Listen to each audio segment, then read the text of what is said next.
Hello, what's up mga katropa, sa mapagpalang tanghali sa inyong lahat mga katropa. Ngayon ay alas 9 na, alas 9:30 mga katropa, no? So nagkasa tayo ng bakal, ito kakakasalang natin to, alas 9:30, no? At yun mga katropa, bubuhusan naman natin yun ngayon mga katropa, no? So ayan po mga katropa, oh. Tignan nyo naman ang napakalumupit na ginawa natong napakatumibay. Woo! Idam mo na! Woo! Jason! Woo! Woo! Nani?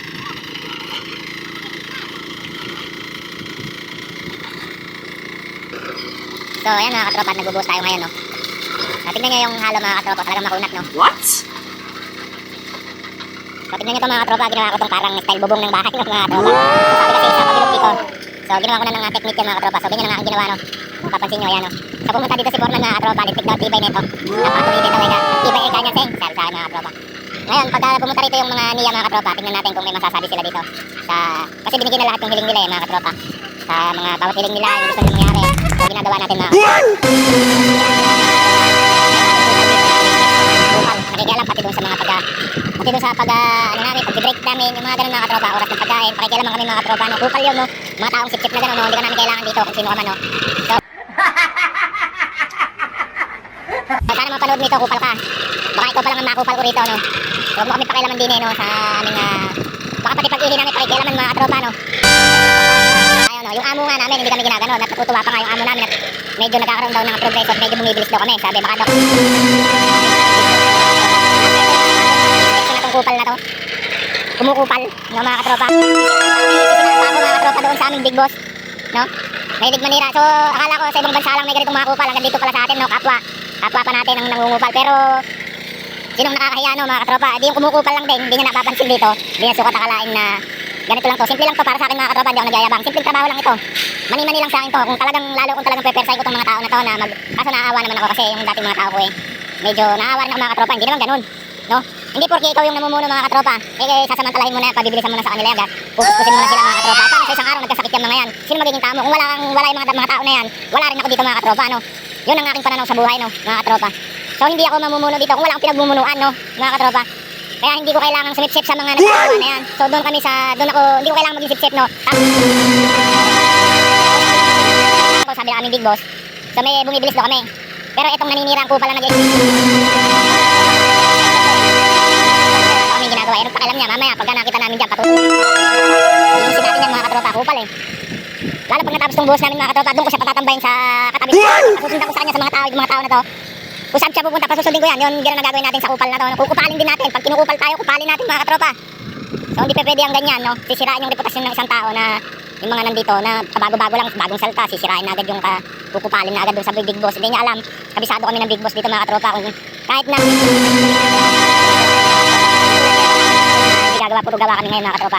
Kasi ang isang project mga katropa sa totoo lang, pag umpisa talagang ganun, hindi masyadong mahirap.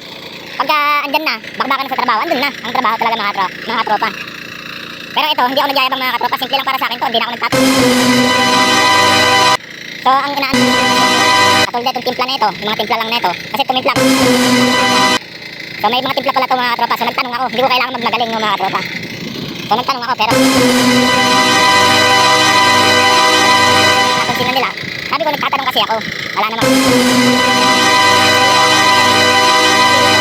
10 bagyan, gagawin ko 10 bagyan Tapos na yan so yun ang masasabi na.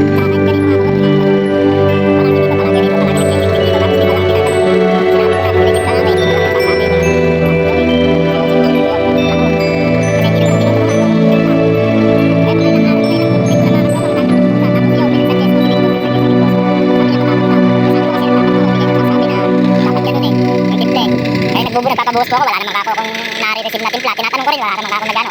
Kaya kahit siya nakatenga ka ako yan, binuhusan ko na yan. Kung hihintayin ko pa ako yung mga timbre-timbre, di kikilos kong trabaho mga katropa, tapos ako rin nasisisi pag di kumilos to. So hindi pwede sa akin yung mga ganon. So pag nakikita ko sa plano na meron na tama ito, titirahin ko yan, gagawin ko yan mga katropa. Hindi ako tenga dyan, hindi ko hihintayin yung utos ng pinakamataas na presidente para lang matapos to. May plano tayong binigay doon na agad ako babase mga katropa. Tapos ang gagawin ko na lang babase ako sa unang mababang superior ko, tapos pagka hindi ako satisfied doon sa mababang superior ko, sa big boss na ako direkta. Para lang maumpisahan mga katropa, hindi nakatenga no, yung isang project.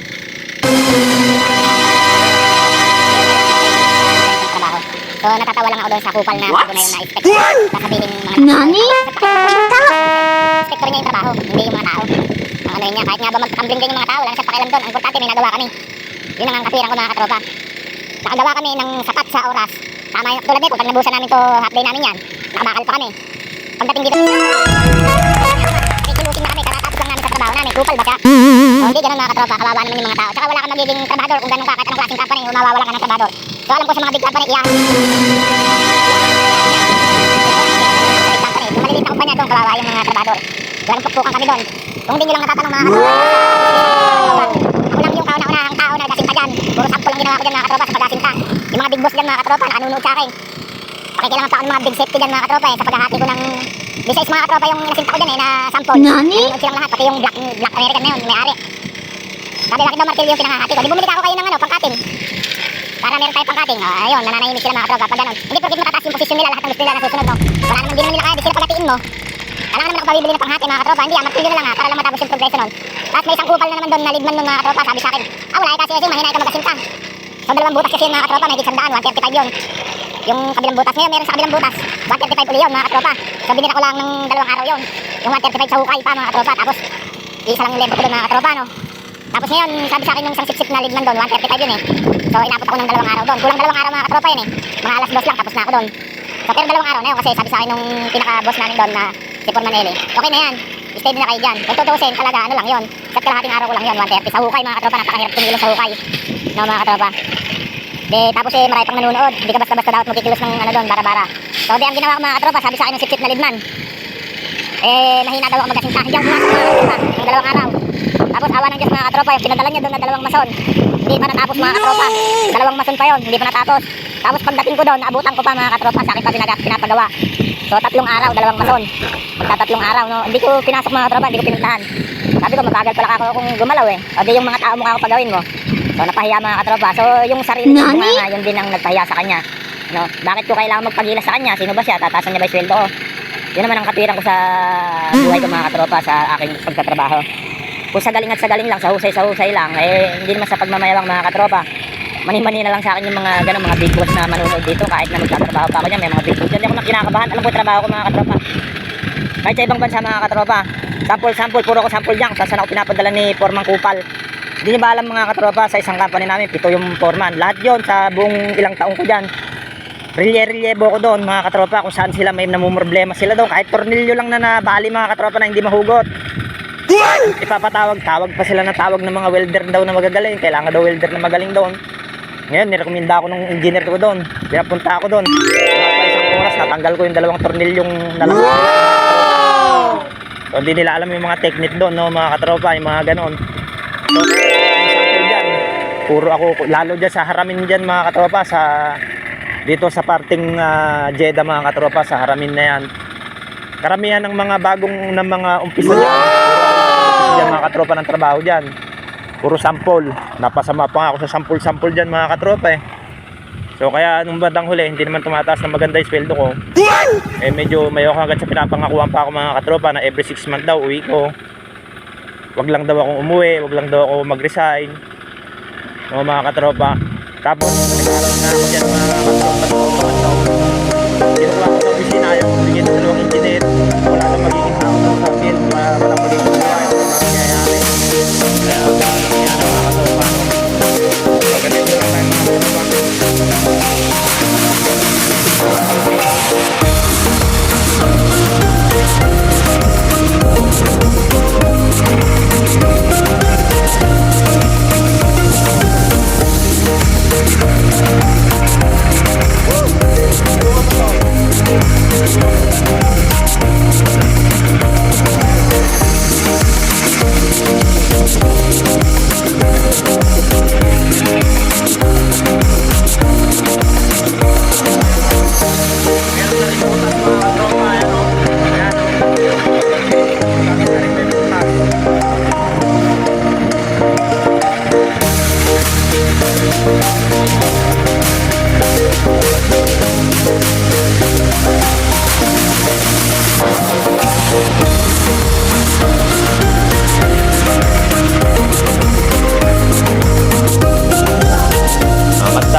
One, two, three, go! Thank you! Thank you! Ang babait ninyo! Thank you! Thank you po! Sige, sige. Huwag kayo nahihiya ah.